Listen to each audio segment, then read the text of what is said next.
Yo, guys, welcome back to episode 6. Got it wrong last week of the Touchliner podcast. We've got a big special one this week.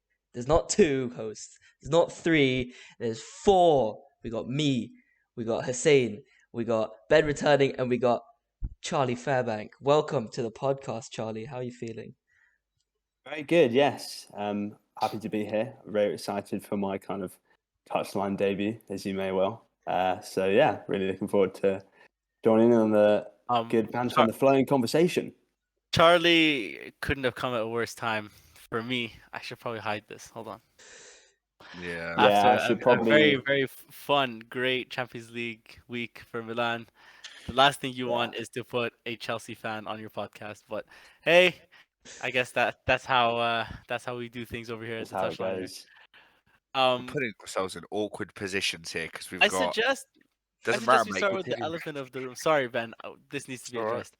I need to know. Was that a red card? Absolutely not. Not in a million years. Bro. Not in a million years. I think it's. I mean, I was actually at the game. That was quite a big thing for me. And from we were obviously at the far end of the stadium to where it happened. It probably, to be honest, it didn't actually look like a penalty at first because he got the shot away. I guess on the replay when I watched it back the other night, you could see that Tomori grabs Mason Mount on the shoulder, pulls him back. There's a bit of kind of shirt pulling going on, but he still gets the shot away.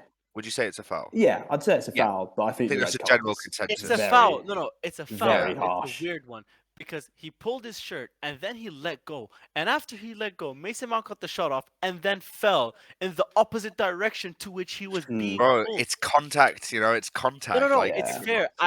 I would never dispute a penalty because that's a penalty.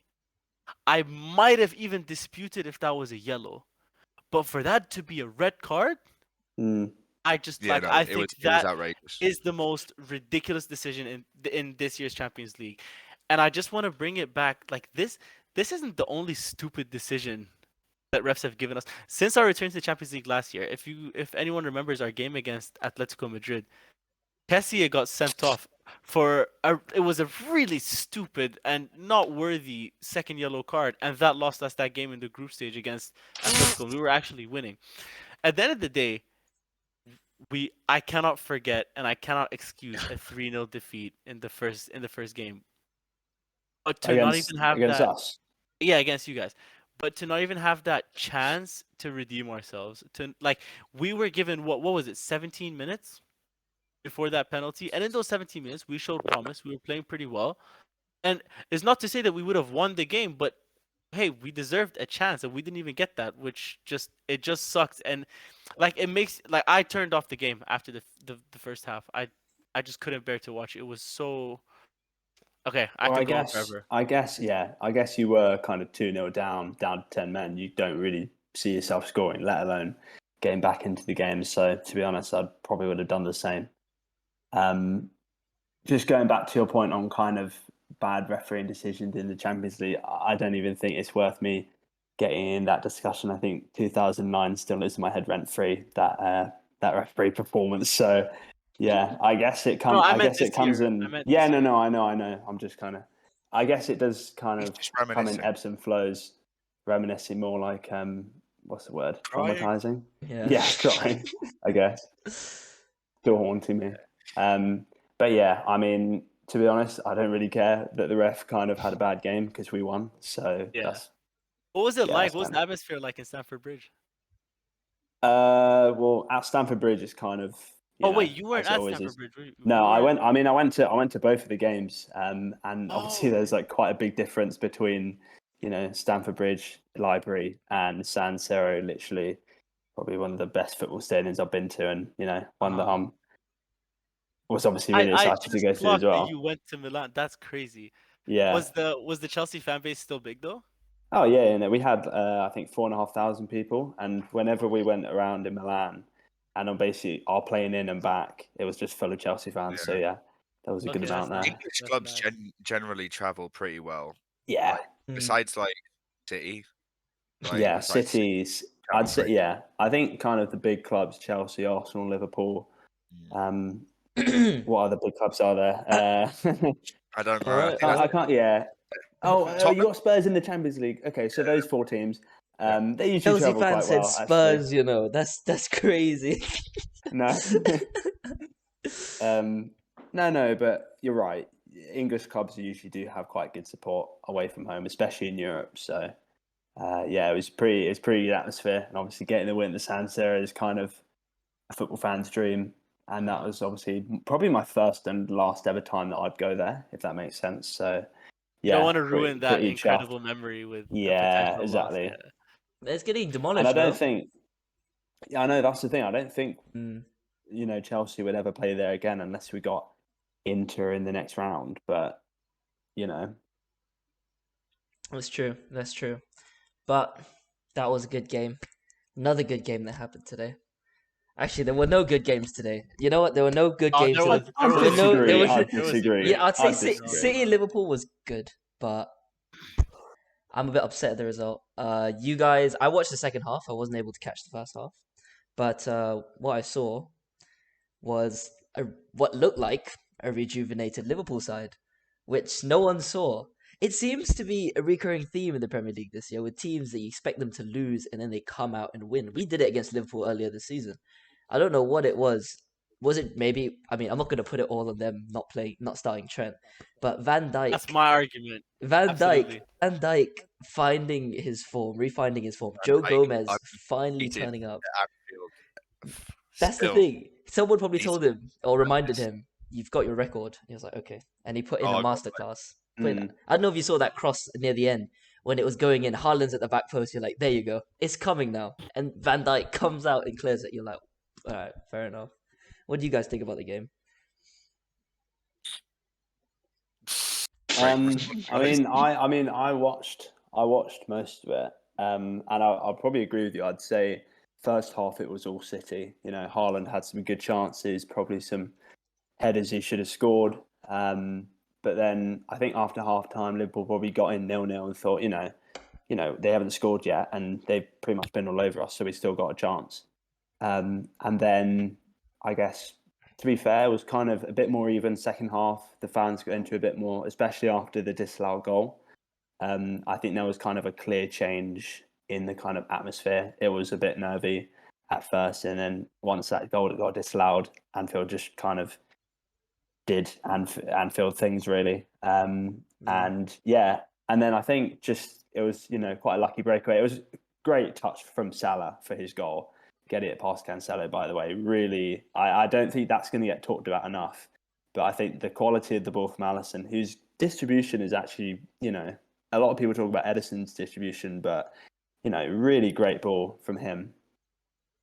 This is really paying me to talk well about Liverpool, by the way.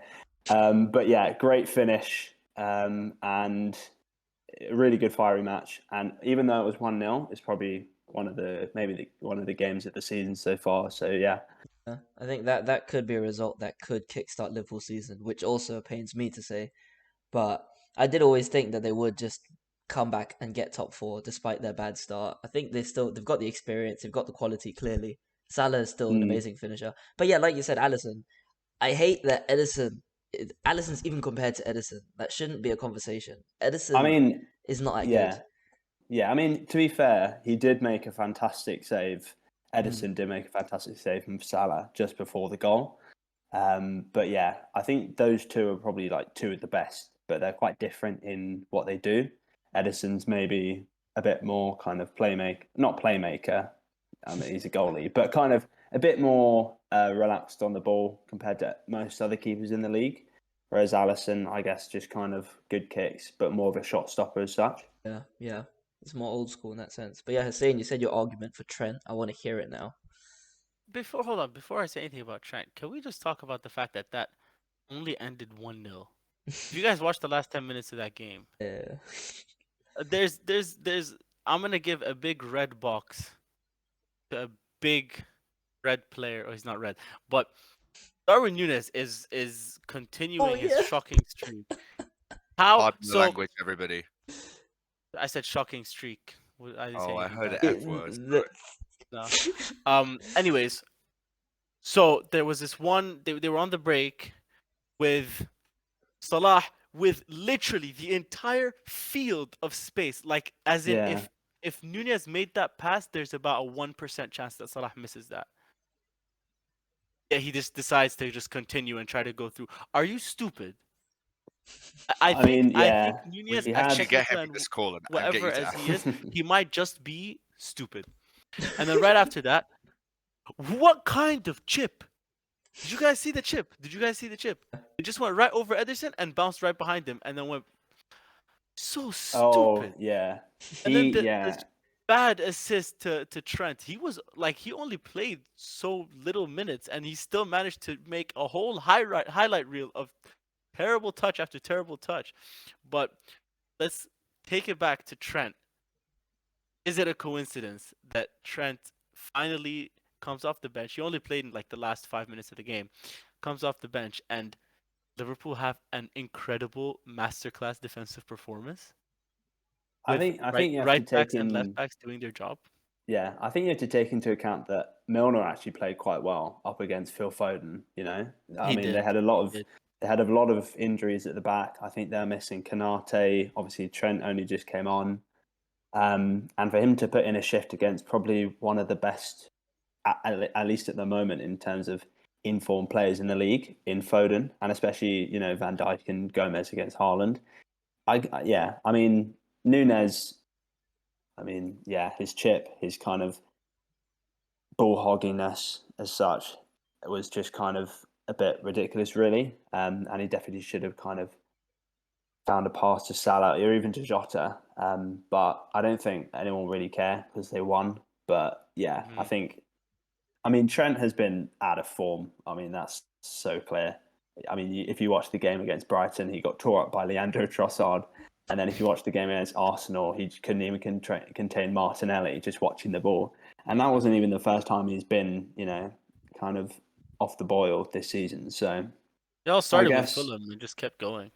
Yeah. yeah, But I think with Nunez, it was like there was a very big element of I'm I need to restore my reputation. So every time he gets the ball, he's like, "Oh, this will probably be the only time I get the ball. So I need to make like a killer touch and score a killer goal or whatever." And then he kept messing it up and getting another touch and thinking, "Well, you know what? This will be my last touch. So I need to make sure I do something." And it just backfired again and again and again.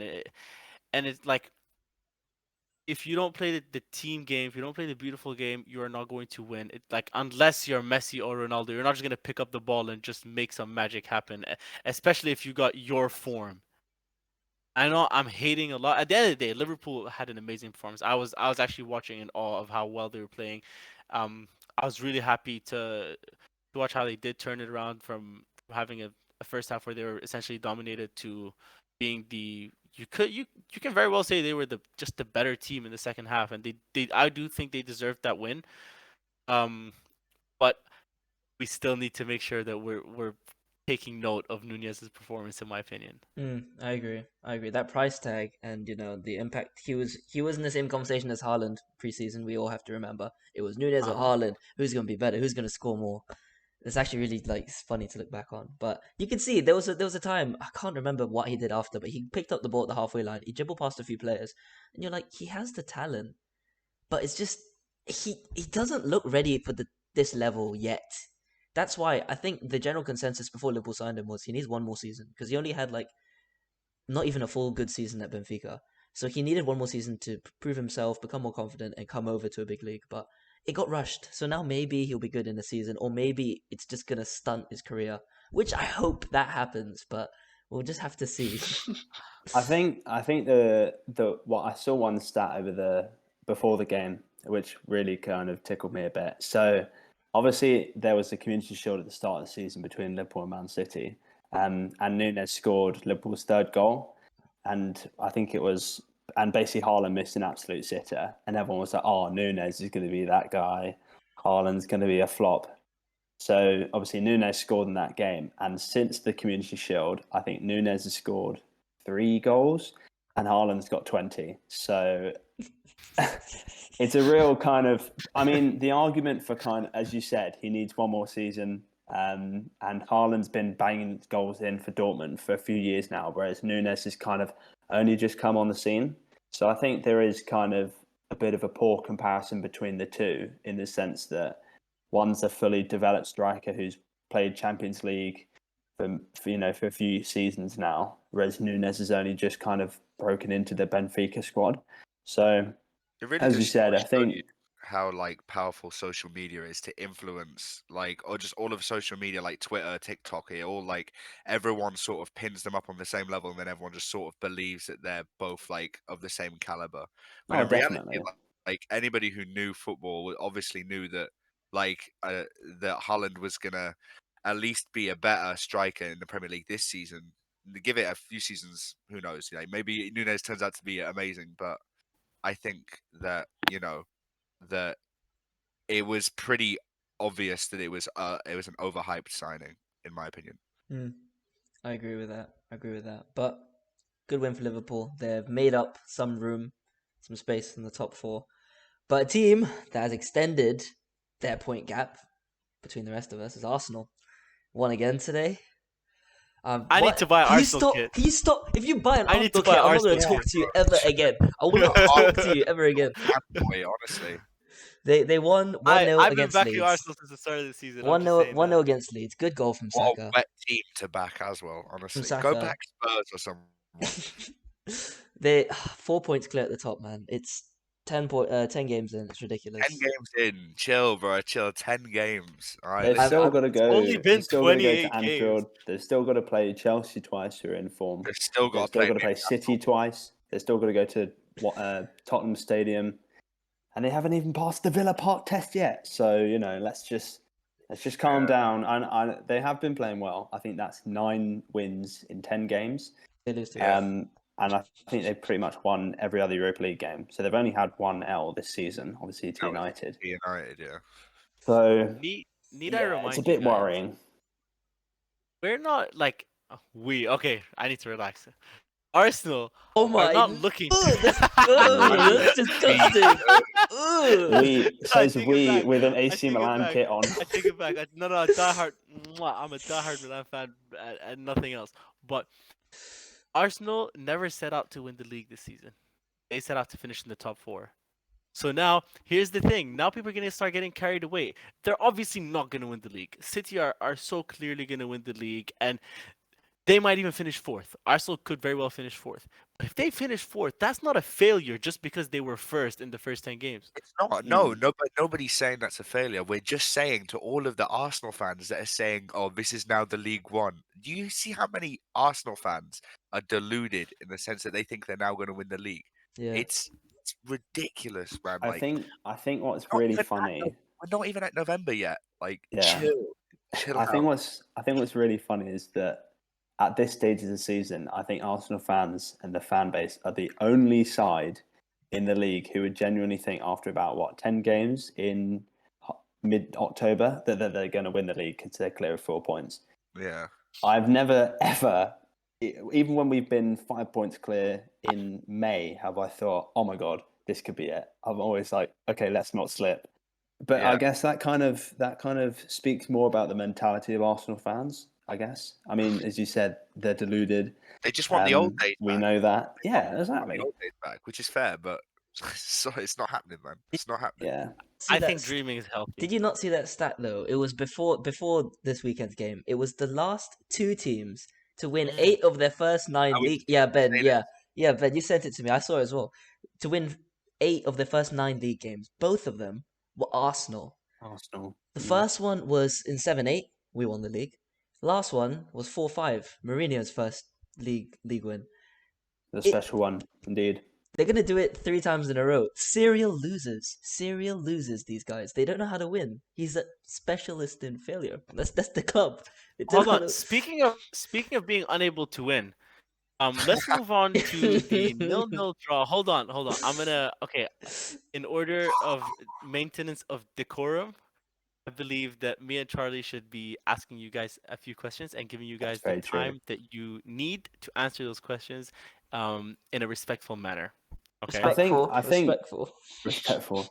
I'm actually quite interested to ask Ben how he thinks Newcastle have been doing, because obviously you guys have invested, a lot in the players. You guys have got, Trippier, you bought Trippier, Pope, Guimaraes, and I'm just curious to know, I think, as Josh also said as well, I feel like because Newcastle's been so accustomed to finishing in the bottom half of the table, now that you guys are in, I think you're in 6th, is that right? Yeah.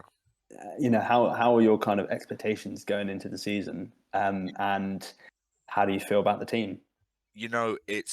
I think I speak for a lot of Newcastle fans when I say that we don't necessarily care about like winning every game. We just sort of want to see our team play with some like passion and some like Yeah. actual like grit to win. Because like if you've ever watched Newcastle pre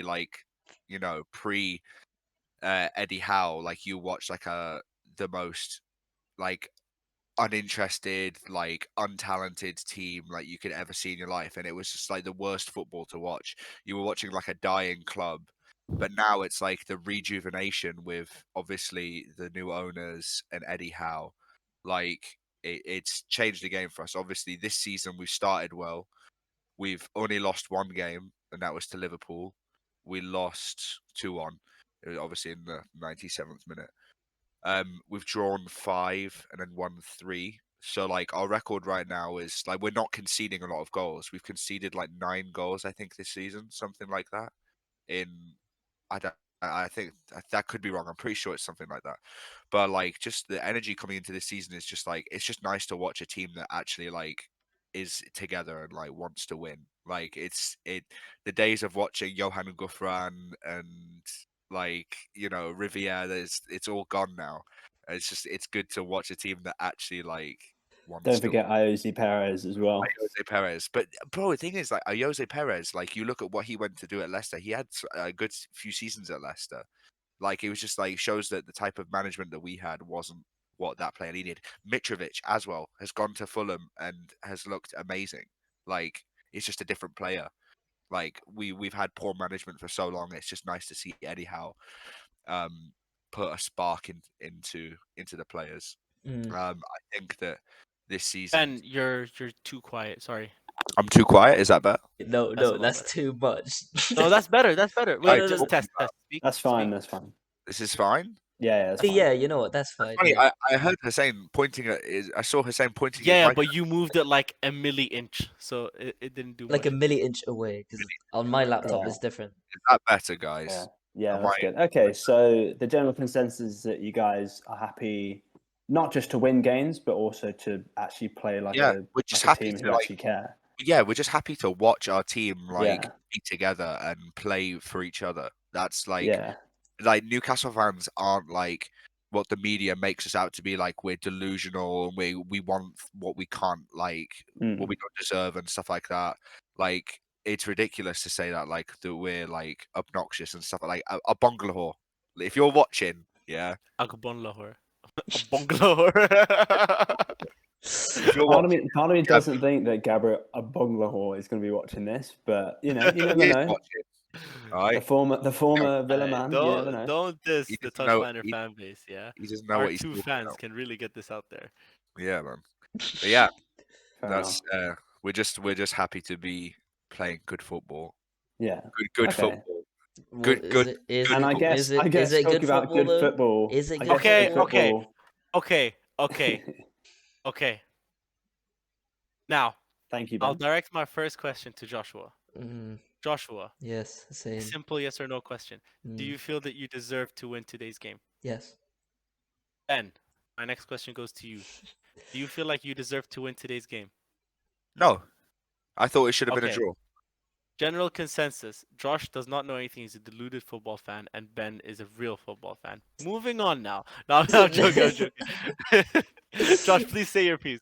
Okay. Well, I went into this game really excited, so I wasn't meant to go. Actually went Josh to the was game. at Old Trafford, by the Yeah, way. I went to the game. I also went to the Ammonia game, which luckily we won. But what the Ammonia game showed is we struggled to score. So I don't know. I was just like, oh, it's a one-off. We had 33 or 34 shots that game. Anyway, I hunted for a ticket. I got a ticket last minute to go to this Newcastle game. It wasn't televised. I was excited. I was like, Newcastle are a big team now. I'm excited like end to end. You know, me and Ben were like, yo, what's the score prediction? 3-2, 3-1. Like, oh, no one's keeping a clean sheet. You know, this is gonna be really exciting. And then obviously this morning we heard yesterday St. Maximan's out, Isaac has been out. I still thought Newcastle would come and give us a game, but they didn't. What they did was they defended well. One thing I can say about Newcastle, and now I've calmed down. I was actually in the chat, in the group chat, really angry earlier today. I've calmed down now. Newcastle's defense, you can see that the investment and the coaching is working a treat. Botman, what a defender. What a miss for AC Milan. I just need to point that out to SA every time. What a We miss. don't need him. We don't need him. We don't need him. We have too many center backs. Sure. Anyways, Mori's amazing. Yeah, Fabian Schär, who's always good, but he just needed the guidance, and I can see that he's got it now. And Trippier, he's great as a right back, and he was always a danger from set pieces, and that's what you guys did. I think the game plan wasn't to take the game to us or hit us on the break like you did against City or Liverpool. What you did was try to score from set pieces, which is good because we're not very good at defending those. You almost scored from that. Joelinton hit the woodwork twice. But I was expecting more. I was disappointed in Newcastle because I was expecting you guys to come at us. But you didn't, and we didn't take our chances. We created a few chances, we didn't take it. Ronaldo, I don't know. I don't know what I don't think he's bad, but I just don't think he fits into this team anymore. We miss a striker. If Martial was fit, but he's not. We should have found a way to break down this Newcastle side. We didn't. Rashford missed right at the end. So we didn't take our chances. We should have won, but we didn't. That's my take. Carly, did you manage to watch any of that game? Well, no, it wasn't on TV. I did see a few of the highlights, including a few obnoxious, what's the word? Weird. Dodgy refereeing decisions. One I think was actually one for both sides. I think the main one which I've seen is this potential goal kick / Ronaldo goal, which I'm not really too sure what to make of it. But obviously United, they are crowding the referees because they hadn't paid them this year, unfortunately. But another one that actually made me think, oh, maybe they have paid them, was when Wilson went through and Varane, I wouldn't say wiped him out, but wiped him out. He got no ball. Like there's no ball contact. Go for the ball. It was, it's a pen. It was a pen. Yeah. I think the fact that you can even admit you go to the other end, and Sancho should have had a pen. It needs to go both ways. Arguably should have had a pen, and I firmly believe, I didn't get to watch like a close replay, but I firmly believe that free kick was played by Schär and that was a goal by Ronaldo. I thought it was like a mastermind execution by Ronaldo to just lurk around, and then take his chance when he found it. I don't know. I'm gonna go back. Ronaldo fan thinks that it was a masterclass from Ronaldo. That's such a surprise. No, I stand by it. Anyone who saw what happened, if I'm gonna go back, and if he whistled before Schär passed the ball, Put his arm up. then I'm right. I don't know if he did. I think he did. I think no, he did. That's the thing. Course in disaster class. I don't know. That's why it comes down. That's the thing. That's what the commentary team was saying. It's like because you can't see it on the actual game, but the commentators are saying, well, he didn't have his hand down yet, and he blew the whistle as Schär had his. But I had his. Is that a thing that you have to put your hand down? Yeah, the ref blows the whistle and then brings it down to say play. I thought he just needs to blow the whistle, so he did. Schär gave it back to Pope. Pope stops it, and Ronaldo's looking at the ref like he's played it. So he takes it in his just to let you guys know, I'm a certified referee, so I know that you. So am I. Can't, like, it's, huh? No, I'm actually a boxing referee, but in boxing, when you say box, you don't say box, but wait for me to put my hand down. No, it's whistle true. Is the whistle. It was a very weird. The audio, it's not a visual. Very weird. The ref didn't have a good game, in my opinion. I think for both sides, he called a lot of fouls. I mean that weren't fouls, and he missed a lot of tackles, like those penalty chances. And the VAR. I truly think he just made wrong decisions. I don't think he was biased towards anyone. He was just 24 fouls overall in the game. I'd give maybe like 15 of them were actual fouls. The rest you could really just be like, that's really light. You know what I mean? Bit soft and play advantage. Yeah. Josh, I want to know what you think of. Let's go by time frame. Let's go from the first half. What was your opinion on the first half? The first half, it. I wouldn't say we were in control, but also I wouldn't say that you dominated. But you threatened us. You threatened our goal more than we threatened yours. You know that because you hit the Yeah, woodwork twice. I thought I was I'm, gonna win. I can't I'm believe you missed the pretty. second one. The second one was Yeah, empty net. Joe Linton cursed, man. He Yeah, can't score. De Gea on the floor. I was like, oh no. But Trippier, honestly, that just shows Trippier's his skill from set pieces. Every time you guys got a corner or free kick, everyone around me was so worried because we all know what you can do. We're like, oh no, Scared. I didn't like it, but we dealt with the corners well. That free kick was our only slip up. So but yeah, that's the first half. The second half, I think we grew into the I game think. more. Yeah, it's fair to say we both agree that this. I would personally say, right, for the first half, it was mostly Newcastle. I mean, we had double the shots that you had in the game. We were pressing you most of the time. It was mainly Newcastle from what I saw. We had the most clear-cut chances in the half. And it looked to me like it was going to be like a Newcastle win. Obviously, the first half is when the Callum Wilson penalty call didn't uh, get called up for some reason. Mm. VAR checked that, by the way, and said it wasn't a penalty. What do we have VAR for if that's not a penalty? I don't understand. And same with the Ronaldo one, not the Ronaldo one, the Sancho one. I don't think the Ronaldo one is a penalty. The Sancho one is 200% a penalty. Like Mm. he kicks his ankles and falls over, like he falls over. It's a penalty all day, and you just see the referee in the background go, no, no. I'm just like, what are you watching? Like he has such a direct view of it. But second half, Newcastle come out, and I'd get the text up if I could right now. But my dad said I text my dad back and forth through the games because we both were watching it, and he was like, "Okay, Newcastle have not come out strong here." And I was like, "Yeah, United are starting to put the pressure on."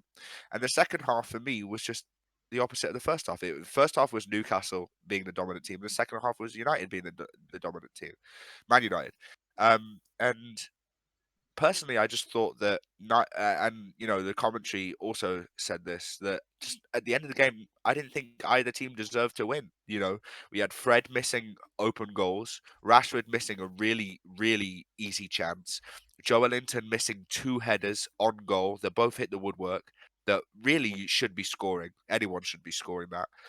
Um, but like it just seemed like both teams weren't taking their chances. You had Anthony crossing the ball in, and I can just say Anthony is incredible. He is like just as good as ASM in my Yeah, opinion. From what I saw today, yeah, he left Dan Burn for shreds. I mean, obviously Dan Burn's not a left back, but like currently he's playing left back for us because I don't think Matt Target is fully fit yet. But yeah, yeah. I was watching Anthony. I was just thinking, wow, this guy's really, really good. Hmm. I was really excited actually to watch Saint Maximin live. I didn't want to say this before because it makes me look like a I know, beg. I was like really excited to see him. I was like, this is a Newcastle. I'd rather watch Sim Maximin live than Kane or Son because I was like, I could get a Newcastle ticket or I could get a Spurs ticket. I was like, I want to see Newcastle, but it's a Yeah, bit annoying. I was hoping to see him, but I think both teams not taking their chances. Right, going back to that, it just shows how badly. Well, we need to buy a striker, and you need Isaac back, right? yeah, Because if you had Isaac today, I think you win. Because if we played the way we did, and you played the way you did, like if you scored in that first half, you just sat and you yeah. if It's a thing.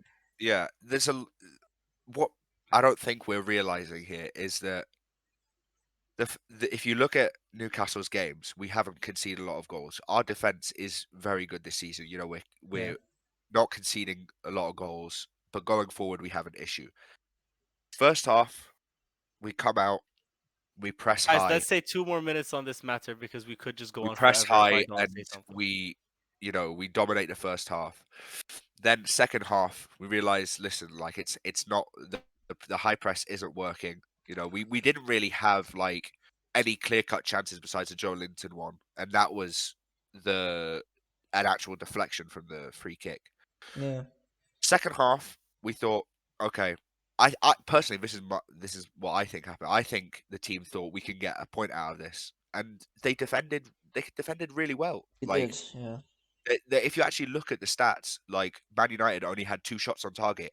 Out of 15 shots, they only had 2 shots on target. That show, and there was like 4 or 5 of those shots were from outside the box, just deflected off defenders. The rest off target, Oh, going nowhere. We kept them outside the box so well. yeah, Like, and I don't think that's like given enough credit. Like, we kept them outside the box. Eddie Howe's got that defensive line really sorted, especially when Botman and Shah are both fully fit. It's a dangerous back line, yeah, you know. that's true. We need a striker, but yeah, that's it was a good point for Newcastle. Drop points for us, but there's a lot of games coming in the next few days. But we're gonna move on now to Chelsea. Chelsea versus Villa today. 2-0 win. Mount Pep, brace.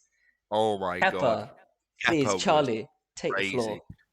crazy. Yeah, so I think so obviously since Graham Potter's come in, Kepa's actually been his number one. So he hasn't played. I think Mendy's been off with illness, with injury, but even when he's been fit, Mendy was pretty much fit today, and Kepa still chose him. Potter still chose Kepa ahead of Mendy. So he's clearly our number one for the moment. I think he's also a much better ball distributor. And I mean, if you look at just previous examples, if you look at Mendy on the ball this season, last season, if you look at the Real Madrid game, we basically pass it to Benzema. If you look at the Leeds game this year for Aronson's goal. So, but yeah, he really stood out in the first half. I think he made 6 saves by half time. Put in a real good performance, and pulling off some wonder saves as well. These weren't like easy saves. I mean, it was pretty much a certain goal from Danny Ings until Kepa got in the way of that. So everyone else was really rubbish, but he was kind of one of the standouts. I mean, obviously Mount getting a brace, brilliant free kick. I think he was quite lucky with the first one. It's a bit of a mess up from Tyrone Mings in defence. But obviously we're happy to capitalise on that. And I think over the past few weeks, he's kind of, I mean, he hasn't scored yet for Chelsea this season. But in the Wolves game, he got 2 assists. In the Milan game, he obviously won the penalty and made the second goal. So I think he's deserved to kind of be that star man, which maybe he should have been a few weeks. But under Graham Potter, he is absolutely incredible. So yeah, I think we could have played a bit better. I think we have played better against Wolves, against Milan. But again, clean sheet, 2-0, that's all we can really ask for. So yeah, pretty good result. And on to Brentford on Tuesday. And then obviously Manchester United at home. So that'll be an easy 6 points. So yeah, looking forward to it. Also, I have a question. Oh, sorry, Okay. go on.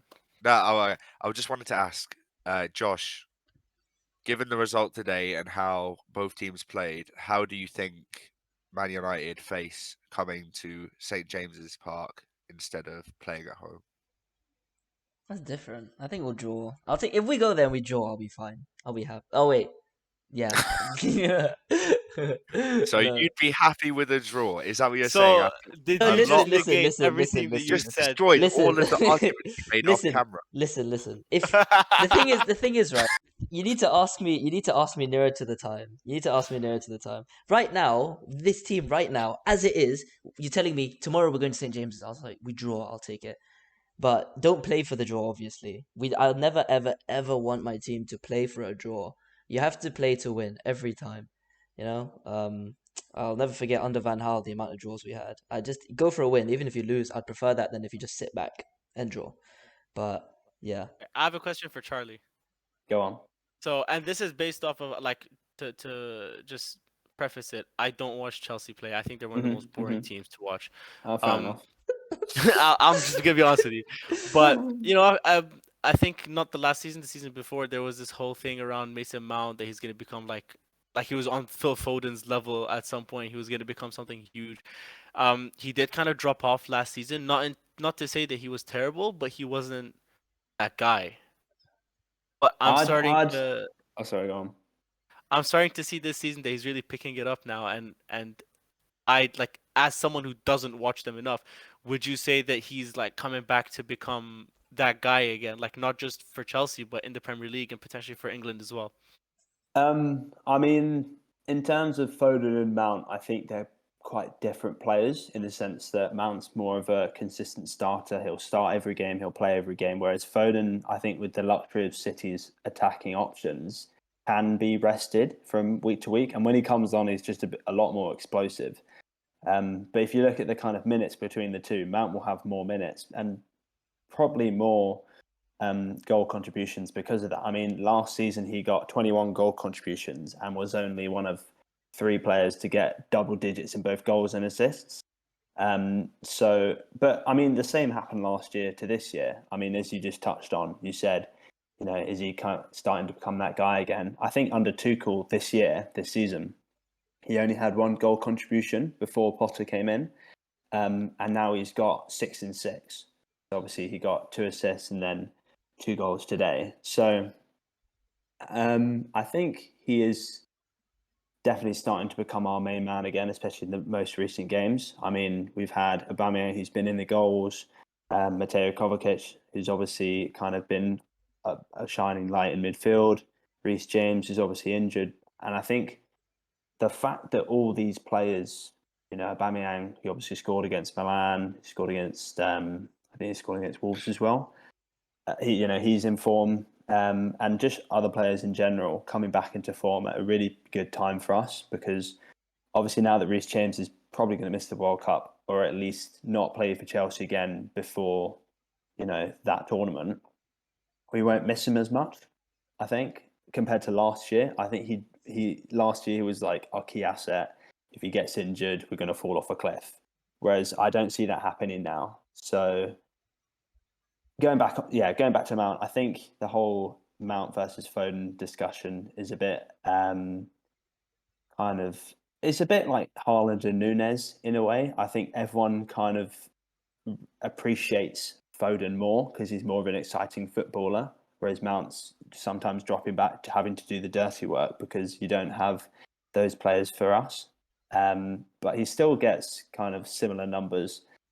And quite good numbers, actually. I mean, last season, 10 goals, 11 assists is pretty good.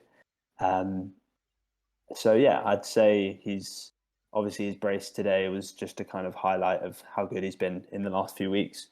And I'm looking forward to how he kind of continues that. Fair enough. What do you, like, in short, how do you think the rest of Aubameyang's season is going to go?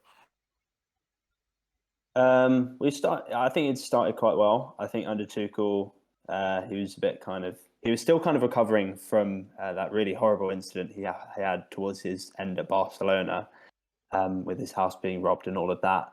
He didn't play well in the Dinamo game, and obviously a lot of people were quick to jump on him, as football fans are nowadays. But really well taken goal against Palace, and really good finish against Milan at the San Siro. So I'm holding judgment. He's done quite well recently. It wasn't great today. But to be honest, none of our attacking was that great today. It was kind of a bad performance. But honestly, I think if he was to score against Arsenal and win us the game, I've said this to Josh many times, if he plays against Arsenal, wins the game, celebrates, I don't care what he does for the rest of the season. To do a front flip, either at the Emirates or by the shed away end, I'll buy the shirt, I'll buy everything. I'm excited to see how he gets. Yeah, I'm excited to see how he gets on. I probably know. I mean, we all know he probably won't do that because he's got too much respect for them and all of that. But I'm looking forward to see how Aubameyang does. I think a lot of us Chelsea fans were saying, "Oh, he's washed. It's just another Higuain. It's just another Falcao. He's 35. He left Arsenal. There's a reason why. Well, he's 33, but there's and we were all kind of skeptical because a lot of us were maybe expecting Brozier to get a bit more game time. And to be fair, he has. He has still got a bit more game time. But yeah, I'm looking forward to seeing how Aubameyang does. I know you said in short, and I've kind of waffled for a bit, but yeah, No, it's all good. But yeah, that's interesting. I don't know personally. It could really go either way with Aubameyang. But moving forward, one team that's really dropped down in the league, they've lost their last 2 games, is Brighton. They're now 7th. The Potter effect is really showing. Effect. Yeah. Instantly, they haven't won a game since his departure. It's a bit crazy. Usually I'm gonna relate it to Inter, who won the league with Conte, and then after Conte left, Inzaghi and took over, but they weren't playing Inzaghi ball. They were playing the remnants of Conte ball, and I think they're still even doing that. And at least that's lasted them some time. They managed to finish second last year. They're doing well in the Champions League this year. But with Brighton, it was just like Potter left and took every tactic with him and every piece of good play, and now Brighton are just dropping off and is really not looking good for them. But It's their last two performances against where Spurs is it? and Brentford. They lost 2-0 to Brentford. Spurs is excusable, but losing 2-0 Yeah. to Brentford. I I think was excited for like Oh. a dark horse season from Brighton, but Chelsea had to ruin all the fun. Take Potter. Boring. What were you saying, Charlie? Yeah, almost like signing a winger for 100 million on transfer deadline day. You're Yeah. the That's biggest not I fan. love boring. him though. Anyway, I love He's the him. can biggest. I I He's actually the love him. biggest. I do love him. Can I? As you said, they kind of have the remnants of Potterball, and I think that 3-3 draw at Anfield is a perfect example of that. I think they were good value for that, and they probably could have done a lot more. I agree. I think the Spurs game, I didn't watch all of it, but based on the highlights, I would say that they were a bit more unlucky to have lost that. But I wouldn't say the same for the Brentford game. It's kind of been almost a decline in performances, which is kind of maybe a bigger issue rather than the results. I don't think many Brighton fans would expect them to beat Spurs, but they would probably expect them to beat Brentford potentially. So, especially considering they beat them twice last year as well. So I think it's early days. He's only had 3 games. I think obviously they lost Mwepu, which is obviously rather sad for him. But yeah, I think early days. Let's just see how De Zerbi gets on. I don't know if he deserves many points on the board, but That was horrible. But Let's just pity laugh and move on, guys. Pity laugh and move on. that's. So I think that's the Premier League, right? yeah, looking at the rest of the table, not much of it has changed. So let's take a nice little flight. We're currently in the airport. We're in the airplane, and we have landed in Italy, where it was such a frustrating. I was watching the Napoli game earlier. I didn't watch all of it. I managed to catch the second half. sounded was like a really belter. Sorry. Sounded like a belter of a game. 3-2. Yeah. No, and it was just like it's just I get hope and then it gets taken away, and then I get more hope and it gets taken because Bologna were really in the game. Like they were never out of it. They were never being like completely destroyed and dominated, which was very frustrating. But damn, do I love watching Kvaratskhelia. This guy, Oh my god. Kvaratskhelia, He's so damn good. If you guys look at One Football, he's the best player. He's voted best player every time Napoli play. He's so good. Again, bagging an assist. Is To be fair, it's very easy to have a goal contribution for Napoli because they score so many goals. They've scored 25 goals this season. 4 goals ahead of Lazio, who have 21 goals. But yeah, a great win. Again, I'm starting to get annoyed, but you had also today Atalanta, who beat Sassuolo 2-1. Again, maintaining their place in second. A good game that I kind of wish I watched, but I also don't because it was 0-0. Lazio and Udinese. Udinese finally, actually not finally because they drew their last game as well, but they're starting to drop points, and the levels are kind of showing.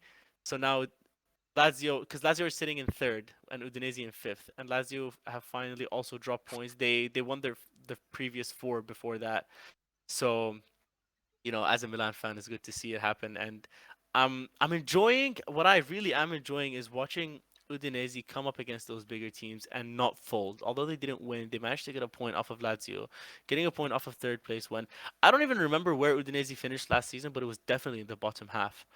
Um, I love what they're doing. I love how their games are going. Beto, their striker, is proving to be a very, very lethal asset to the team as well. With, I want to say 4 goals. Let me just double check this. 5 goals this season. Not bad at all. He's only second behind Arnautovic, Vlahovic, and Immobile. Um, I have a hot take. I have a hot take. This one might be really hot. I checked the temperature. It was about 2,000 degrees. Look at Ben. And this is not a prediction. This is a statement. And we can refer back to this at the end of the season. Hey, Les, what are you gonna do? We should do hot Let's takes see. at the end of this. Each have a hot Yeah, take. one hot take for the week. Sounds Okay. good. Sounds good. Okay, so let's do this week's hot take and let's discuss. I want to hear people's opinions. Napoli not might. Napoli will have a semi-final run this Champions League, regardless of who they draw against. You know what? Unless it's Manchester City. Unless it's Manchester. If they draw Manchester City or PSG, then no. So that's But two teams. Any other team, completely- but any other team, they're making semi-finals. I would actually agree with that. I mean, I watched them against Liverpool, and you know it's very well documented how bad Liverpool have been defensively, but they absolutely ripped them to shreds. You know, and it feels. I was actually doing some research on a former Napoli player who we might touch upon later on, but I think one of the they've just been so attacking, so good to watch as you talked about. And I think there's always in the Champions League, there's always like an underdog. There's always a wild card. You know, we had Ajax in 2018-19, which obviously, you know, formed kind of De Ligt and De Jong last season. I can't really think who the underdog, but there usually is, you know, a wild card team, you know, not the Bayern Munichs, the Real Madrid. There's always a bit of a smaller team up there. And I think Napoli could be that team. So, yeah, I mean, should they get City? Well, obviously they're going to go out. But I mean, you know, how they're going this season, I think they've got every chance. I wouldn't say that's a hot take. I probably agree with you there. I'd agree with you as well. I was gonna say I was reading something the other day. I was really expecting some backlash. It was journalist. I think he covers this area or something. But he was saying he was like everyone should be scared of Napoli in the Champions League draw because as it stands right now, they're one of the most exciting. Oh no, he said the most exciting team in Europe. That's what he said. He was like to watch the most exciting team because they have all these players, you know, like Kvaratskhelia, you know, that are coming up and making a name for themselves. So he's basically saying that they will progress and they will make it far. And I want to see that. I really do. You know, that to see an underdog team, like Charlie said, to just get through and beat all these bigger names. And for Kvaratskhelia to, I don't know, get like 30 goal contributions and then move to Real Madrid at the end of the season. It's going to be exciting until he does that. It'll be really interesting. Also in Serie A, Milan currently drawing 1-1 with Hellas Verona. Funnily enough, both teams bagging an own goal. Verona. Which, funny for you, frustrating for me. Who scored the own goal? I don't know. It was our own goal was granted to one of their players, I believe. I'm just double checking. I'm not looking at the stats. I just have the game in the background. Verona's was counted to them. It wasn't an own goal. Yeah. Yeah, Verona's was counted to Gunter, but ours was counted for their player, Miguel Veloso, as an own goal. But yeah, so if things continue as they stand, we sit in fourth, and if they don't continue as they stand, we will be tied in. No, we will be just third. Hoping that Milan can pull one ahead and win the game, which we probably will in the 98th minute, like right before the final whistle, as usual, because Milan fans just can't have like a nice resting heart rate for some weird reason. But yeah, I just want I know it too well. Yep. Insane. I just want to ask you about Juve, right? So they won. Oh yeah. They won yesterday, but they lost midweek to Maccabi Haifa. So, what do you make of this team now? It's very weird. They're still backing Allegri, but they're very up and down. What do you think? Okay, I think so. So here's where I think something is like okay, and what is not. Sorry, let me restart. I think it's okay to back Allegri, or not necessarily to back him, but provide him with the time that he requests. What I don't think is okay is to back him so publicly and be so behind him at a time where he's just delivering terrible results. Because at the end of the day, what that's telling Allegri is, hey, screw up as much as you want. You have tenure here. You're fine. No one's getting rid of you. You're okay. Hey, if you want to put our goalkeeper up front, go for it. Because, you know, we don't compete. We're just playing for fun. That's essentially the message that Allegri is getting, because he's just being told, hey, whatever you do, we got you. We're not replacing you. And now in interviews, he's still getting big-headed and saying, "Oh, me get sacked? I won't get sacked. I know I won't get sacked. I'm not gonna leave." I think it's funny that people think I'm gonna get sacked. Like like at the end of the day, you're losing to garbage teams in the Champions League. You're not doing well in this area. You're eighth. You're eighth. You were champion 2 seasons back. You're eighth, and you by the way, 10 Scudetto wins in a row. And now you're eighth. Like, how does that happen? Like it doesn't make sense, And that's just what happens when you let someone who's way past his time take charge of a team and just allow him to cling on forever and ever and ever. And yeah, there you go, man. Like, I really don't know what else to say. Juventus could win their next 10 games, and I'm still gonna be backing Allegri out because Allegri is just he's past it. He's where I thought Mourinho was 2 years ago. Just someone that everyone knows how to beat. Although Mourinho is doing not terrible with Roma, you know, but it's early days. I want to see more. Roma do have a game in hand, and if they do win it, they can go all the way up to third place. But who knows? I Time mean, will they're tell. playing Sampdoria, who are winless, and I think in their 9 games they've lost 6 and drawn 3. Although 2 of those draws were against Juventus and Lazio, so it's pretty much expected that I think Roma are actually going to win that. And I know Mourinho's side has done quite well this season. You see Dybala, who's been scoring in the Europa League and in their last 2 games as well. So I think there's every chance that they get that result. He's injured Although though the now. only issue with He's that is, gone now, like though. I Yeah. watched their game against Betis, and Mm. without Dybala, they just have no flow. Nothing goes through. Like you have Tammy Abraham trying to create, and Tammy Tammy Abraham trying to cannot create. create. It really like it doesn't work. That's a He's good trying to joke. Yeah, dribble. Yeah, he was genuinely dribbling like at the halfway line and trying to, and it never worked. It never ever worked. he And that's is not to say is that a very good finisher, but he is he's not he's an a absolute creative marksman. player. He's Mhm. not a creative player. I'd agree with that. Agreed. But yeah, like it's just if Dybala's healthy, I'll back Roma against anyone except Mm. Napoli.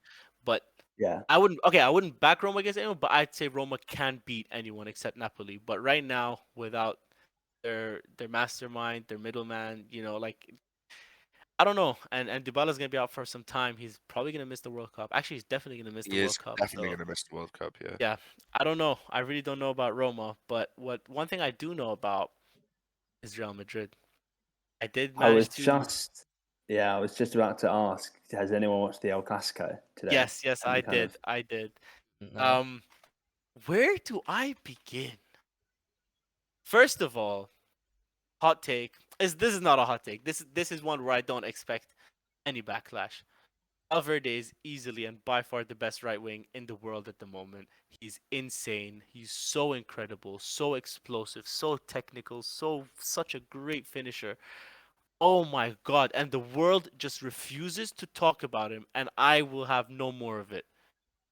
Valverde is one of a kind, and this is, although he's been so good, this is still his breakout season because he's just elevated himself in a way that you could not imagine. And by the way, he was a center mid, a right back, whatever. Like he's one of those players that literally can play anywhere. And before the season, um, I think he was told, "You're gonna score 10 goals this season, and if you don't, I'm retiring." I think Zidane said that. Why Ancelotti. did I say Zidane? Ancelotti, Ancelotti. sorry. Sorry. I think Ancelotti told him that. He's like, if you don't score 10 goals, I'm ripping up my contract.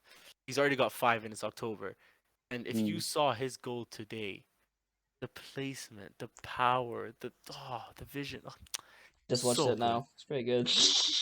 Yeah. I mean, he's really bang on form. I mean, I think Tony Cruz even tweeted after the game his top 3 sentiments in the world right now, and he scored against Atletico, scored again today. So he's really turning up in the big games. Absolutely. And he's just so game kicks off, with Vinicius away in a way that just makes I've questioned Barca's backline so many times this game. Vinicius was away, nowhere to be found, and although he didn't manage to score, Benzema did get the rebound and bag the goal. And then again, Valverde's goal was built up through just reckless and horrible defending. No one was marking anyone. They were moving the ball around the box like there were no defenders in it. And then they took it right outside the box. The amount of space that Valverde had was just ridiculous. Like nobody was closing down on him. And there was also a disallowed goal.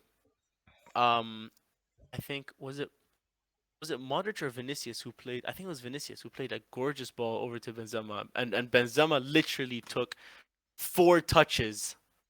Nobody tackled him. How could you take 4 touches right outside the box with no one in front of you? Struck it on his left foot outside the box after taking 4 touches with no defenders on him. Put it in the bottom corner. Although the goal was disallowed for offside, it's just. And they had Koundé back as well. The only player missing from their backline was Araujo.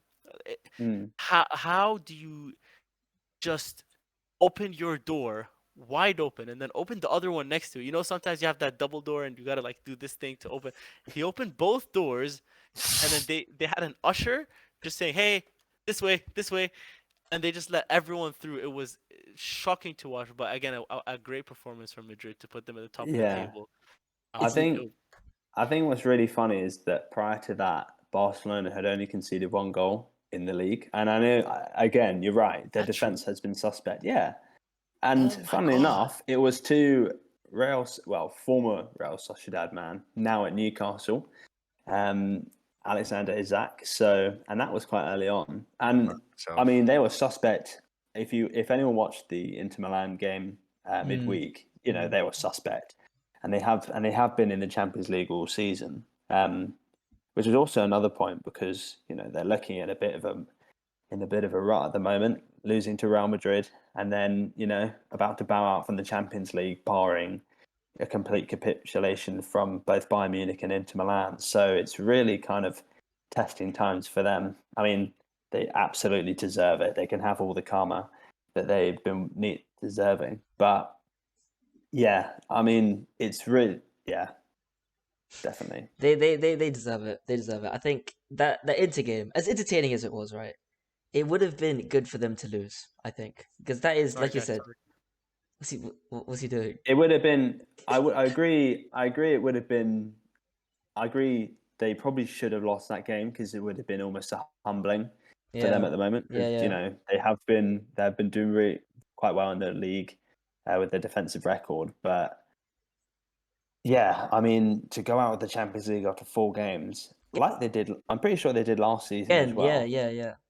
Same. Yeah, so you know, Lewandowski, he dug them out. He dug them out of the trenches in this game, you know, because Inter scored right at the end. That's the thing when you have a world-class striker on your team, you just lump it into the box. He's probably going to do something for you. So he's going to save them. But that's the thing now. What happens? What happens now? They drop down to the Europa. They don't get the Champions League payments. They are not going to win the league because the El Clasico, what it showed is the gulf in level, right? The 2 sides, you've got the European champions, right? And you've got Barcelona, this team trying to build their team up illegally through debt, through these illegal payments. So this kind of, the way they're running the club shouldn't be rewarded. So I'm happy that they're suffering. They should keep suffering. Agreed. And then eventually, maybe what will happen to Leeds all those years ago will happen to them, and then they'll learn.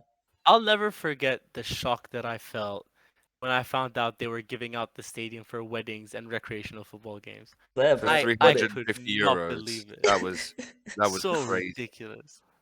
Anything to make money. It's really bad. It's putting Drake's logo. Do you want to put your owl on our shirt? It looks sick. It looks sick, but you know it's. What is funny is that Sky, prior to that game, obviously they had a big thing about the OVO. Your mic's gone. Oh no, Faz's mic is dead. We can hear all of us. Yeah, it's just Fazza himself. Leave and come back. Okay, looks like it's just the boys for now. The originals. Just come back. Leave and come back. Okay. Let's have a quick run through of other leagues. Bayern played against Freiburg, who were 3rd. Oh, and still are. 5-0. Speak, Charlie. I can't hear you, Charlie. He's gonna take your Check his headphones out. headphones. Check his headphones. Your earphones might have just Take been him out. the Take him out. As in, like, They unplug them. plugged in. Oh no, Faz is gone permanently. Bro, I can't hear him. Oh, I can hear him. Oh, we Yeah, can hear you, but we can hear all of can us like happen 5 as well. times now. So, you know. Lol. To be Anyway, we're fair, talking about Freiburg. Oh yeah, 5-0. This like just finished pretty much. Yeah. Navric promoting Sane, Mane, and Sabitzer all got on the score sheet. Very, very, very dominant performance to put Bayern back in second place, 6 places ahead of their rivals, Dortmund. Bayern don't really have rivals, to be fair. They just have people that they pick, teams that they pick players from at the end of every season. But yeah, not much to see there besides Bayern coming back to the top from after being 5th. Moving on to Ligue 1. Currently, PSG are beating Marseille 1-0 in the 65th minute. I believe it was Neymar who scored. I did see a highlight of that goal. I'm just double checking. good. It was Neymar. I don't want Mbappe yeah. to do well. I'm Talked almost about- an Mbappe hater. What are you saying, Charlie? I was going to say, I'm surprised. Obviously, you mentioned the Bundesliga. You didn't talk about Union Berlin. I mean, they've been doing really well at the top. I think Yeah, they're yeah, fourth. that's Yeah. true. That's true. We gave them their Dortmund. flowers last week, so I just thought we'd breeze past because it's becoming a fair bit of a enough. long episode. yeah. But yeah, League One, Fans love the long episodes, bro. I believe I believe it's looking the top 5 is looking exactly the same if I'm not mistaken. So we'll just move on to the final segment, which is probably the biggest segment, is the Champions League. Here's something for you guys. I want each of you guys to give me a hot take about something to do with the Champions League. You can think about it and come back later. If you have one right now, We can talk about already it right have the now. hot take for later. That's so you my might as hot well take. I want each of your hot takes. It doesn't have to be something as big as mine, but We can do Charlie a looks like he few. has We one. can do a few hot takes. I'll do mine. Bayern Munich to win the whole thing. Ooh. Absolute rubbish. Rubbish. Rubbish. I've watched them. I've pretty much watched all the Champions League games, and I've watched a lot of Bayern Munich in the Bundesliga, and they just look unstoppable.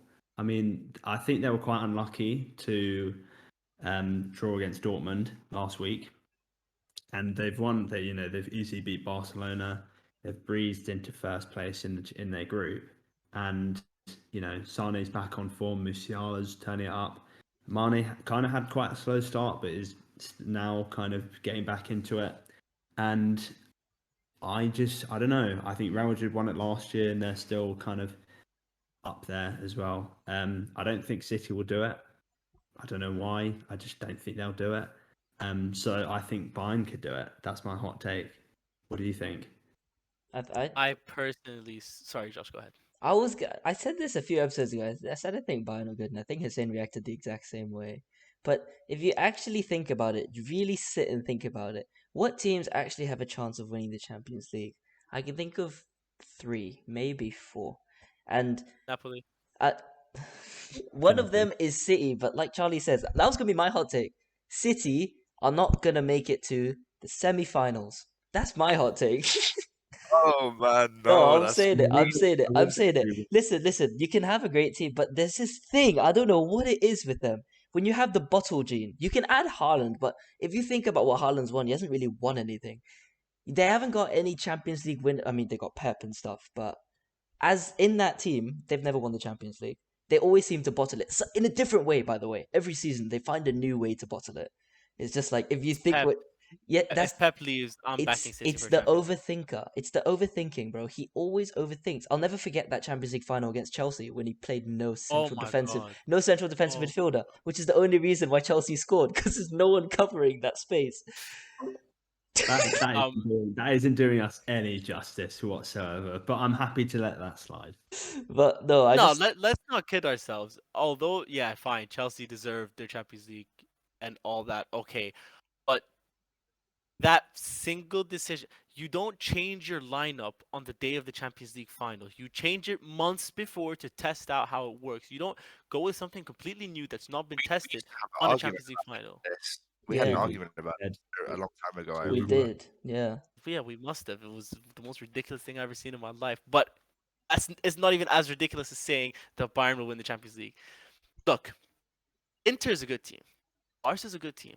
But that is not the level That is not the level, and we saw that with Inter 8th place in this area, and Barca suck. So Good analysis. like, We'll they just see. suck, for We'll lack of better words. Sorry. We'll see. I mean, I think it would be too easy to say Real Madrid would win it because they won it last year. They're the holders. I think they've won it 14 times, something like that. So that wouldn't really be a hot take as Yeah. such if you said Real Madrid to win it. No, I'll just say the main reason I think Bayern will not win it is that they did not replace Lewandowski, and eventually Musiala is gonna stop scoring every game, and Son is gonna stop scoring every game, and Man, like they're gonna have a run of a game or two where they're gonna have to rely on Choupo-Moting, and Choupo-Moting is not a good player. He just has the best agent in history. Fake legend. Like Yeah, I no, just I agree. I think when you take out a player who's basically guaranteed 25 plus goals, 30 goals, you are going to lose a lot of kind of not so much because you can score like hat tricks against almost smaller teams, relegation teams, but it's when you're kind of up against it, you really need a goal, and he just comes out with that header like he did for Barcelona in midweek, to save them from kind of going out of the Champions League. And I think that will be a big loss for them. And I think I'd agree with you. I'd say that's the only reason why they don't win it. A lack of a good striker. I think Yeah. it's more of a hot take to say that City are going to win the Champions League than to say that Bayern are going to win the Champions League. I think because the City curse is real. I think a lot of people realize that now. But I've been backing City for years, just because I want them to win, just because they're an English club. I want them to win the Champions League. they're not But an English club, they're an Emirati club. they're an English club anyway. They are the Emirati club. Newcastle, a Saudi club. Newcastle are a Saudi club. That's just how it works. Thank you. USA. Yeah. Manchester United must be an American club then. We don't associate, man. We don't associate. But It yeah, closes up. okay, let's finish off. Wait, Ben didn't say his hot with- take. You gotta say your Oh, hot sorry, take. Ben. My hot did. take is that City are gonna win. He's win the I think league. Mhm. City are gonna win the Champions League with Haaland, and Haaland will end up being the best player in the world by the end of this year. That I agree with the second part. That's the hot take. I agree That with is the a second hot part. Oh, take. the hot take is they're together. They're only together. That he will solidify his position at number one by winning the Here's- Champions League. Here's the thing, right?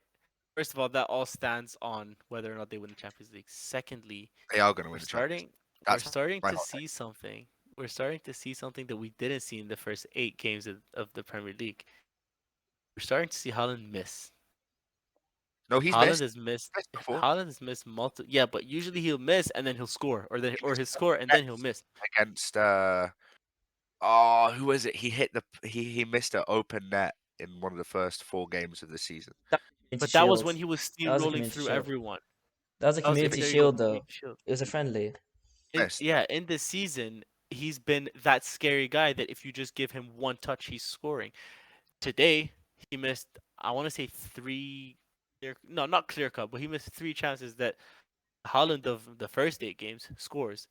Okay. Even in his last game, I believe he was goalless in his last. I could be mistaken. How are we going to Or he judge was missing.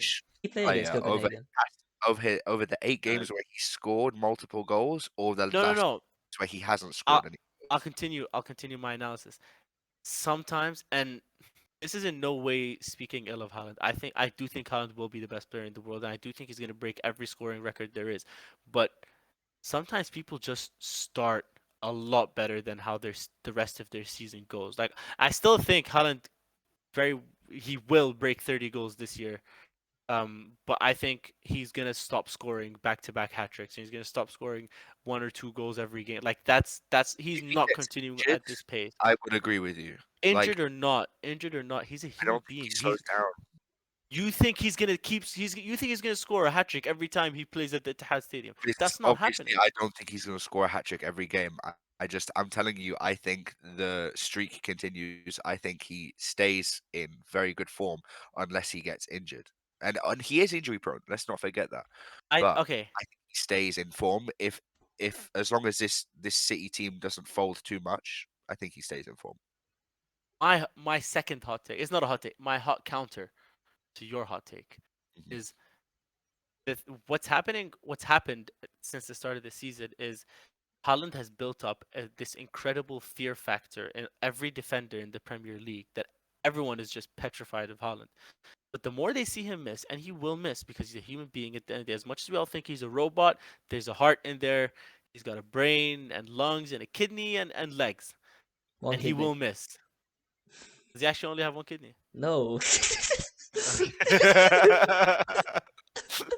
Okay, point being, he's gonna start missing, and that fear factor is slowly and slowly going to dissipate, and then suddenly defenders approaching him with a lot more confidence are gonna start being a bit more, not maybe not a lot, but a bit more successful, which is gonna cause frustration for the youngster who is he's inexperienced, and that's gonna I be a hurdle for him to I overcome. hear big ifs right now. I hear people big people ifs. people are gonna study not what Van Dijk did because he's world class. What Joe Gomez did today. You've got this template of how to stop him from scoring. Where do you need to be? Or what do you do? How do you mark him? How do you not give him that inch? It's been shown by, I'm not gonna say average, but like a not world class player on how to stop him. Right? So now we've got a template. So I think you could be right in saying I think now we could see him slow down. He'll But still be amazing, but he will slow down, in my opinion. I don't know. It's sort of just up in the air to say he'll slow down. Like it's like there's no evidence to say he's slowing down. He's just not scored in his past game.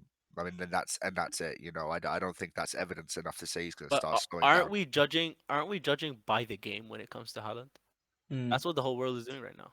we can look at Yeah, it. but We can. you can look at it as a whole. You want to look at his season as a whole. At the moment, he's obviously the best player in the Premier League right now. We look at like one game. Okay, Callum Wilson probably played better today than he did. Does that mean Callum Wilson's better than him? Not really.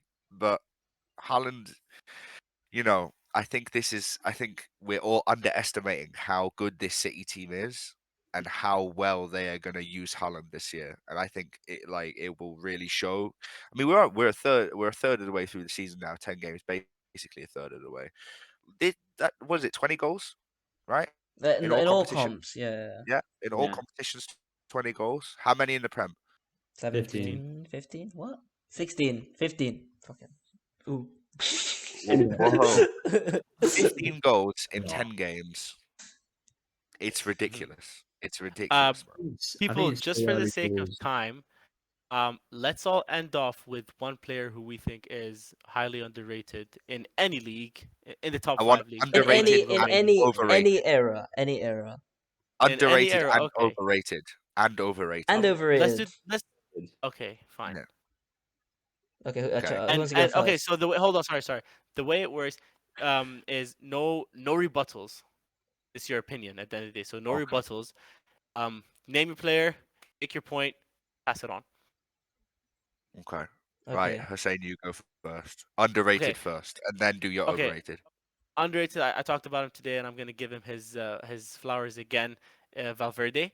I think he's the best right winger in the world at the moment, and he is proving it every single game. He's so explosive, so amazing. And my overrated player, Harry Kane. I really don't think Harry Kane is. Kane, huh? Yeah, I don't Interesting. think he's a top 3 striker like everyone says he is. I That goes against what me just and Josh said actually last week, I think. Right? Yeah. I think it's yeah, top you 3.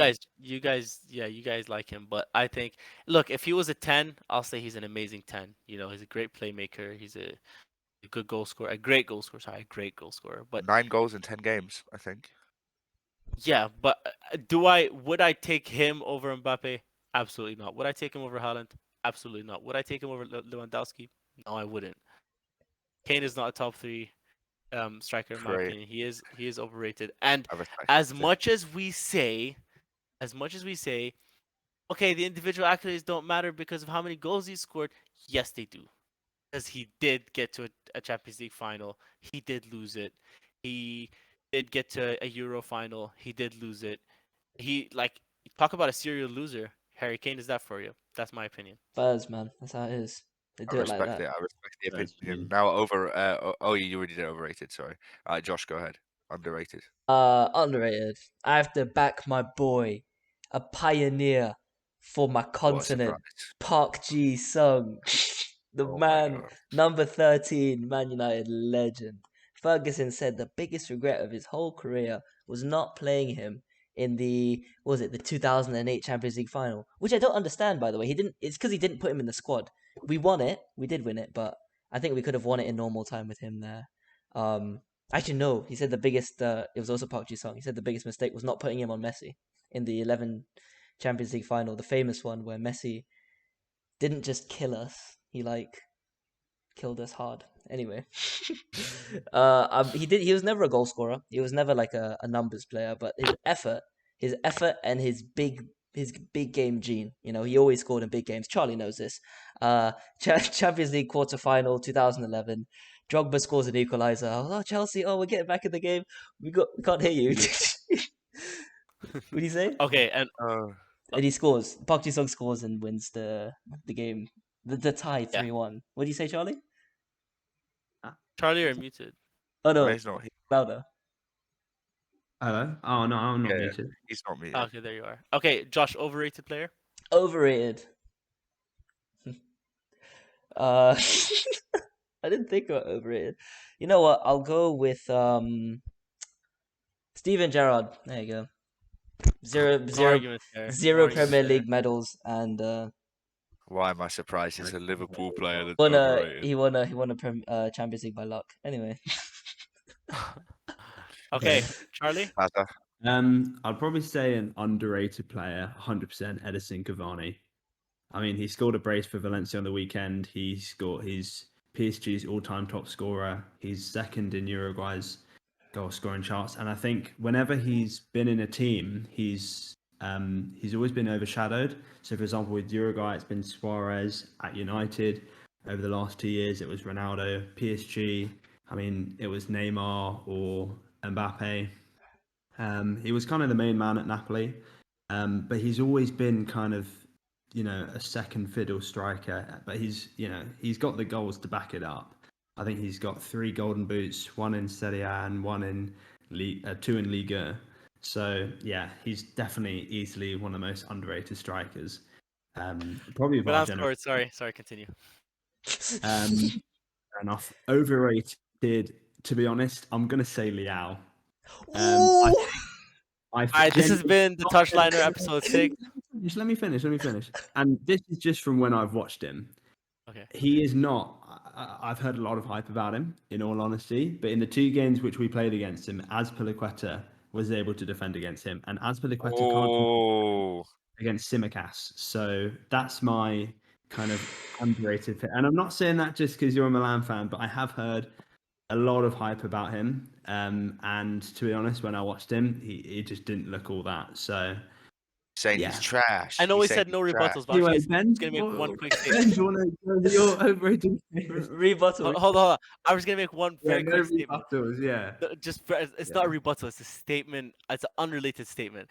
I do, if I remember correctly, in the first game, Liao did breeze past his wing twice to square off to an open goal for Dicatellare and to Krunic that both didn't go in, even though he gave them an open goal and dribbled the whole team and gave it to him and dribbled the whole team. Did I mention that he dribbled the whole team? Anyways, Ben, you're overrated and underrated player. Oh, my Fair ears enough. hurt Okay. after that, man. No, but I do respect your call. If you're Yeah. basing off of the Chelsea games, then I have no issues with what you're saying. Mm. Anyway, Ben. Okay. Underrated player. I'm going for a bit of a different spice here. I'm going for just personally what I've watched over the past few years. In the Prem, I think he's not talked about enough. I don't think he's super underrated. I just don't think he's talked about enough. I think Harvey Barnes is not spoken about enough, and I think he should have been in the England squad. What team did he even play for? The England squad. Yeah, I think he should be in the England squad. When you watch Harvey Barnes, bro, I'm telling you, this guy is what this year's this current Harvey Barnes for Leicester? Yes. Oh, why was I thinking of the old Barnes? On Barnes. John Barnes. I was thinking of John Barnes. John I'm Barnes. so confused. Yeah, bro, like this guy, like he is like, if you remember Steve Bruce Ball, okay, playing the only golden light on the team was Alan Saint-Maximin. Right now, Leicester are in a drought. Right now, right? They are 19th. They have like what, 5 points? Is it? Probably less, I think. They're like, when Harvey Barnes touches the ball, it's like the whole pitch lights up. This guy gives that spray of hope to he's too good for Leicester right now. He is like the only thing that I think is working for Leicester. I think that he is like, he has so much potential. But yeah, that's it's my opinion for What about James Madison though? If you say Harvey Barnes, you have to say James Madison as well. Yeah, I think thing is with Madison, he is really injury prone. Injuries haven't helped him. He's super talented, but like I think like for midfielders, I do think Madison is up there in the Premier League, but he's just like, I haven't seen enough of Madison, you know. And actually, I watched the game recently, the game Leicester just played, and he just like he had like 6 chances, he couldn't put the ball in the back of the net. Like it was like chance after shot after shot after shot, and I was like, Madison, like the old Madison scores this, like the 2019 Madison scores this. What has happened to him? Like he's not the same player. But Okay. anyways. And overrated. Overrated. Easily overrated. Most overrated player I've ever seen in my life. Jack Grealish is so overrated. He's dreadful. I don't know actually W. how he makes it into that City team. He should not start any game. Let I found a me just remind really people. interesting stat. He has 26 games, 3 goals. Okay, that do you know how ridiculous that is? 3 goals, and he has the same amount of yellow cards as he has goals. Do you know how insane that is? This guy is I think bad. just quickly, I think what's also funny is that after today's game, Alisson has more assists than Grealish this season. Bro, Almiron has more Goalkeeper. goals than Jack Grealish. Shocking. This man, headless 100 chicken. million, guys. 100 million. That's insane to me. Like it's ridiculous. I know, and a lot of City fans, a lot of Man City fans I saw were making fun of Manchester United fans when they signed Anthony, saying that, oh, you spent 100 million on this nobody. And I was like, are you bums? You bums! You don't even know what you're doing. Like they bought this guy who doesn't know. Like he can't put the ball in the back of net, and he doesn't help put the ball in the back of net. He's a waste of a player on a pitch, in my opinion. And he's just like his face is annoying. Like, can we just get that across? Like his face is irritating. You know what? I usually hate when you say things like that, but his face and his accent is so It annoying. Bro, is, man. He's so just an irritating. annoying guy, man. Yeah, I He's say too that a lot, posh but to be a this guy footballer. is annoying. I hate him, and he's dumb. So yeah, Yeah. just to cap off the episode, we all hate Jack Grealish. Jack All Grealish, four- if you're Jack watching, Jack Grealish. Grealish, if you're Jack watching Grealish this, is the club. my PayPal is HusseinSaleh2701 at gmail.com. I do like you. You're my favorite footballer. I don't care how many goals you score. But yeah, Bro. that was a funny way to end the episode. But I just want to say thanks to Ben for coming on again. Thank you for making your debut, Charlie. I hope Big you up. enjoyed being on the episode 6 good of the fun. Touchliner. It's a good chat about football. We'll be back again next week. I don't know who's gonna be here. There's someone new. There's someone here. Who knows? Thanks for watching. There's someone maybe in I'm mind I making wanna bring consistent next a week. return. Who knows? Maybe, who knows? But thanks again for watching. Subscribe to the channel, follow us on Spotify, Apple Podcasts, Apple download, Music, download, Deezers, all the YouTube, Instagram, TikTok may be coming soon, but probably not. musically as well. Thank you guys. My Snapchat, Ben Chapman, See you guys in the next one. UFC. The next one, bye. Take care.